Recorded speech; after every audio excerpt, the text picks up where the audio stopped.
They say that all good things must come to an end, and so it is with Spring Break 2018.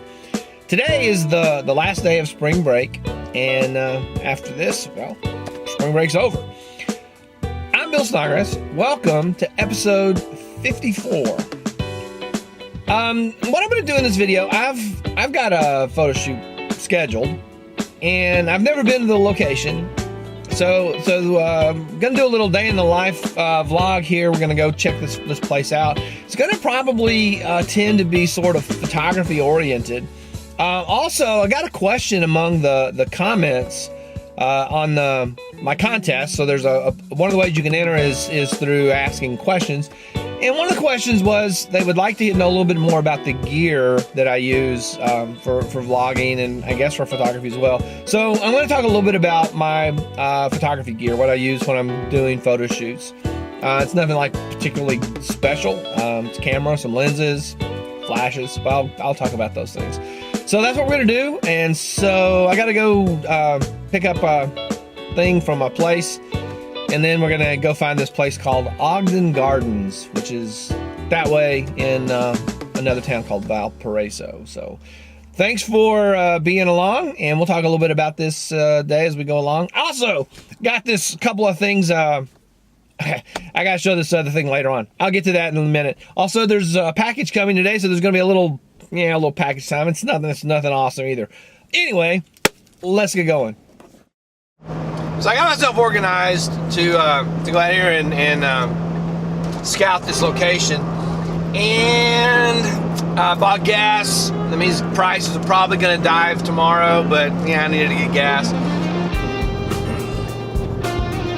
So I have no idea what I said in the last clip.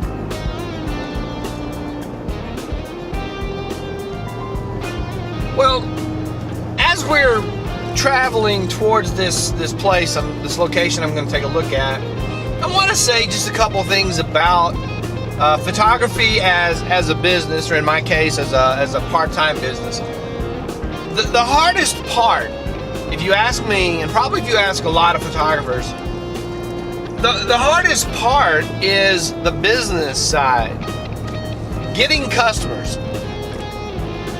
It is just a very, very difficult process, and you could be tremendously skilled with the camera and the filters and the Photoshop and the editing tools and lighting. You can be skilled with all of that. If you don't have any customers, if you don't have any clients, so I would say that as part of developing a photography business, having a strategy, having a plan as to how you're going to get clients is a very important part of that plan. If you're planning on making a living at it, or if it's going to augment your income, then having some thought about the client recruitment is vital. What is your strategy for getting business? So that's all I'm going to say about this. Not nearly as interesting as looking at the gadgets and the gizmos, so we'll let that go at that.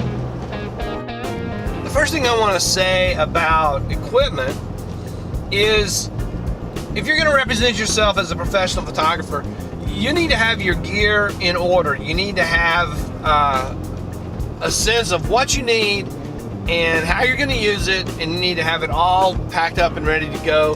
And you don't want a client to be waiting for you because you weren't organized and you didn't have things planned out. And as I go through my bag in a little while, I'll talk a little bit about some of the particulars. But if you're gonna get paid, or if you're doing someone a favor and they're gonna let you use their pictures, to promote yourself or whatever, you don't want people waiting around while you locate your whatever it is that you're trying to locate. So having your gear organized and knowing what you're going to do and knowing how you're going to use it, that's just an essential component. So we'll get to that in a few minutes whenever we get to this park that I'm looking for. So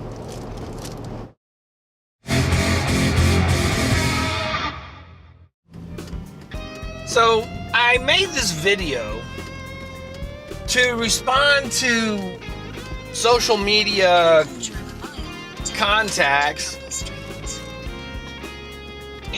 and I just wanted to go on record to say I've used it a few times, and it makes me laugh. I don't know what it makes the other people do. I usually don't hear back from them, and they probably usually don't watch the video, but it makes me laugh just to send it out. So that's it. I just wanted to say that. I want to throw that in. So that was the thing I was mentioning earlier. I was so excited about. It's like I actually get to use this video I made.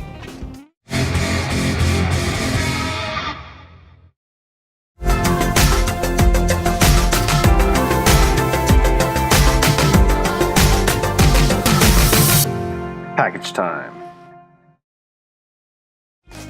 Got a package. I'm going to do this quickly because I believe this video is running long, and this is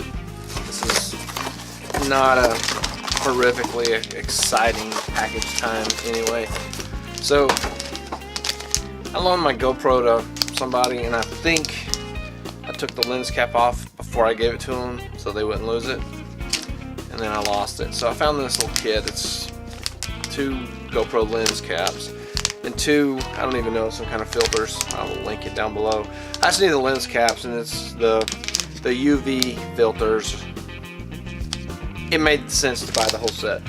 The other piece, this is hopefully a lens cap for my ND filter.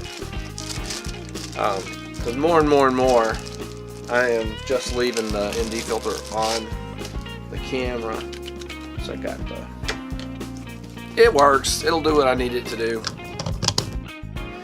Well, I have arrived at Ogden Gardens, and so I'm gonna just go look around a little bit, and then well, that's what I came for, so that's what I'm gonna do. What a surprise. You're such a stupid old man.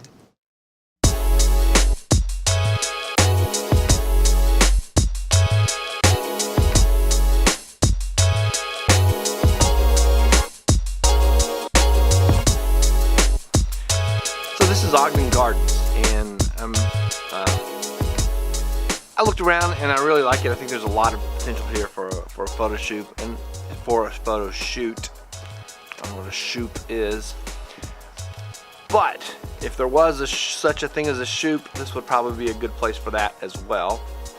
I think when the flowers and everything starts blooming, it's just going to be absolutely gorgeous. So looks like it's going to be a really good place.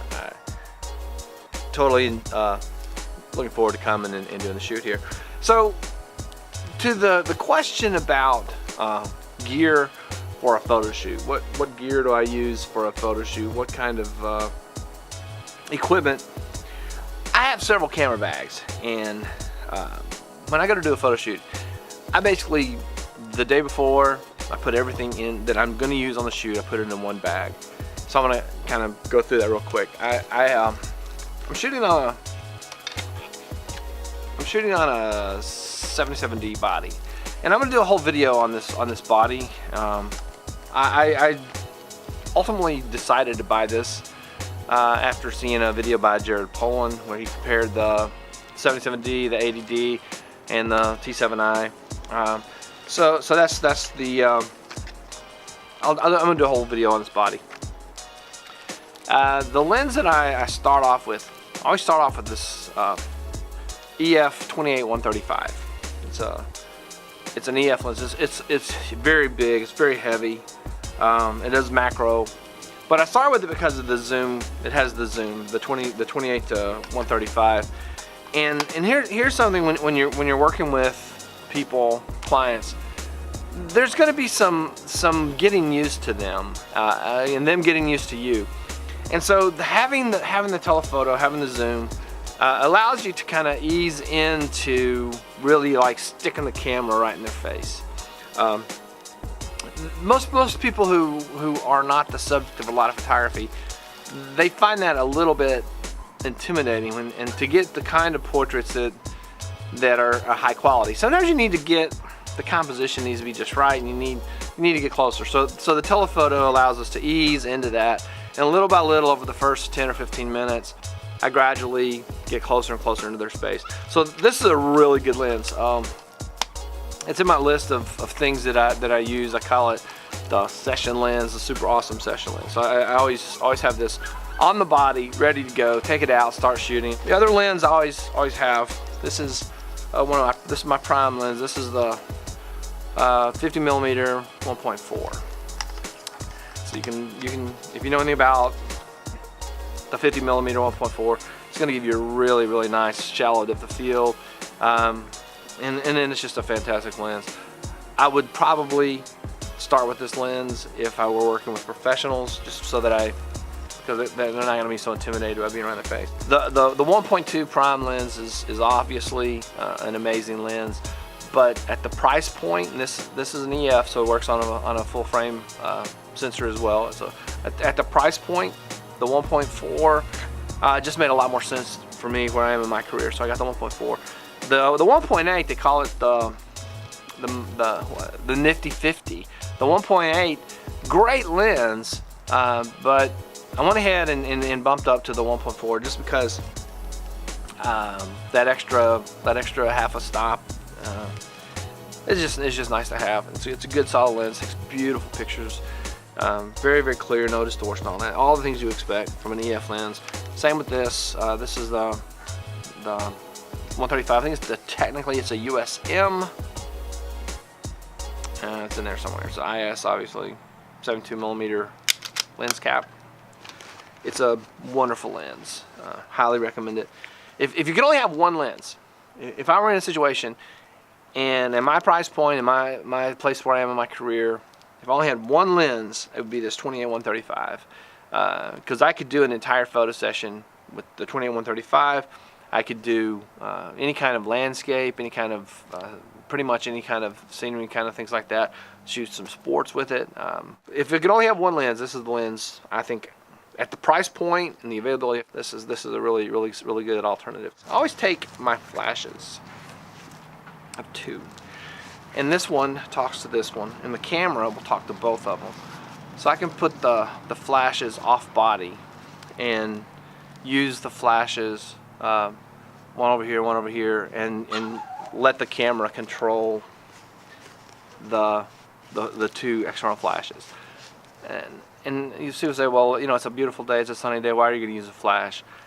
There's a lot of reasons to fill in the picture with the flashes, and I always take them. I don't always use them. Sometimes I'll use one, sometimes I'll use them both. Sometimes I'll put this one on the camera, put this one on a pole. Sometimes I put them both on a pole. It just depends on the day, it depends on the place, it depends on the light. But I always go prepared to use two off-body flashes. I know that's a little excessive, but that's what I do. SD cards, batteries. These are the batteries, diffusers for the flash. So each of these snap on, and I have a reflector somewhere in the bag that rubber band it to the top of the flash. Another video I have planned is a whole flash lighting video, kind of how I go about doing flash lighting. That's pretty much the gear. It's simple, as simple as two flashes and two lenses can be.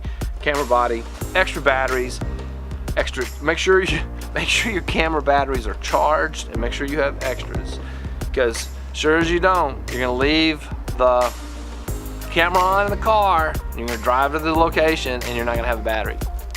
Guess who's done that? Make sure you have your SD cards. I've had to drive to get an SD card. I can't stress enough, if you're gonna act like a professional, if you're gonna propose yourself to be a professional, you've got to act like a professional. You've got to get your gear organized, know how your gear works, pack it the night before, pack it the day before, pack it well in advance of going out and doing the session. Get there, know how it works. And then the psychology of the photography is, if you're taking pictures of people, there's a psychology where you've got to ease the people into their comfort zone. You've got to ease them in and let them become comfortable in front of the camera. If you know the people in advance, that's helpful, but that's usually not going to be the case. If you're doing family members or close friends, obviously it is, but So you need to kind of use your social intelligence to sense out, how can I get these people to relax? How can I get them to lighten up in front of the camera and relax? Because that's going to make the best pictures. I try early on to get them to do something kind of goofy and break the ice, but you gotta play that out. And, how's it going to work? And use your social intelligence to figure that out. But get them to relax. Try to get them to relax in front of the camera. Make sure your gear's ready. That's what I use. I have the one camera body, the 2 lenses. I take the 2 flashes, batteries, SD cards. I use the strap thing. I got into this at some point on a vacation, and instead of having it around my neck, it was like this. So that's my equipment. That's what I got. That's my gear, and I've had some of this for quite a while. Some of it's relatively new. I got this a few years ago. Anyway, that's it. That's my gear bag. I've been talking way too long. Let's see. What all did we do in this video? We did a package time. We did a little random thing. We talked about photography. Got a little B-roll on the Ogden Gardens. So I'm gonna get out of here. Let you guys get back to your life. I'll see you in the next episode. Thanks for watching.